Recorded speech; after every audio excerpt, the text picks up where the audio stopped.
பாருங்கள் ஃப்ரெண்ட்ஸ், நான் புளியோதரை பவுடர் போட்டேன்ல, அது எப்படி டக்குன்னு சாப்பாடு ரெடி பண்ணலாம், 2 நிமிஷத்தில் எப்படி சாப்பாடு ரெடி பண்ணலான்ற மாதிரி தான்.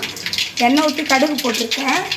இப்போ வந்து இந்த அதுக்கு தேவையானது வந்து காஞ்ச மிளகாய், கடுகு பொரிஞ்சிச்சு, காஞ்ச மிளகாய், கொஞ்சமாக கடலைப்பருப்பு,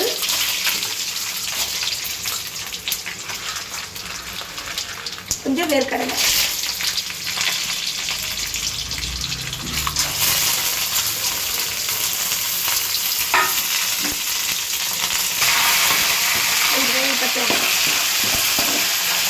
இது நல்லா வதக்கிட்டு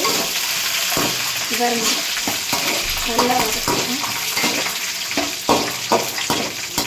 வேர்க்கடலையும் கடலை பருப்புலாம் கொஞ்சமாக கலந்து வச்சு கொஞ்சம் கருவேப்பிலை,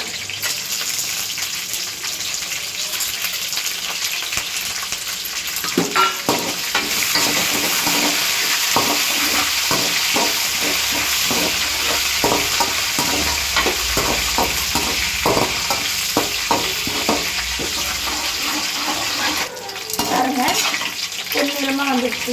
வேர்க்கடலையெல்லாம் கொஞ்சம் பொரிஞ்சு வச்சுருக்கு. இந்த டைமில் நம்ம அரைச்சி வச்சுருக்கல புளியோதரை பவுடர் ரெடி பண்ணியிருக்கல, அதை சாப்பாட்டுக்கு நம்ம எவ்வளோ 2 பேர் சாப்பாடுனா 1 ஸ்பூன் போதும்.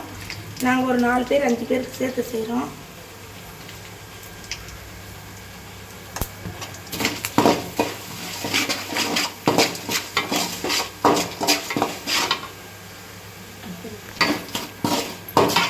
சிம்லியே வச்சு வதக்குங்க. இது கூட வந்து கொஞ்சமாக மஞ்சத்தூள், நம்ம மஞ்சத்தூள் சேர்த்துருப்போம், இருந்தாலும் கொஞ்சம் கலர்ஃபுல்லாக வேணுன்றவங்களுக்கு இன்னும் கொஞ்சம் மஞ்சள் பொடியும், அளவுக்கு உப்பு, ஏற்கனவே மசாலாவுக்கு உப்பு சேர்த்துருக்கோம். இப்போ தேவையான அளவுக்கு கொஞ்சம் உப்பு, இல்லைன்னா கொஞ்சம் லைட்டாக உப்பு உரைக்காத மாதிரி இருக்கும்.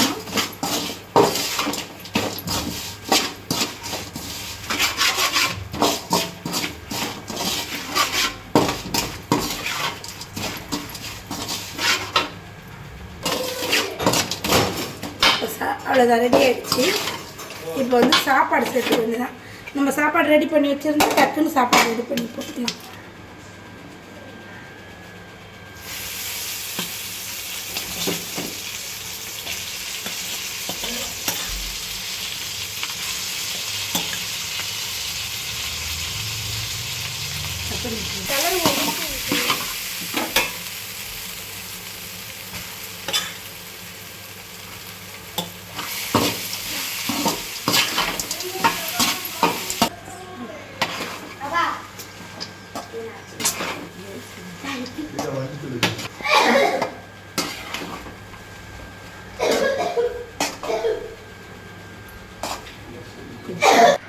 மேலே வச்சு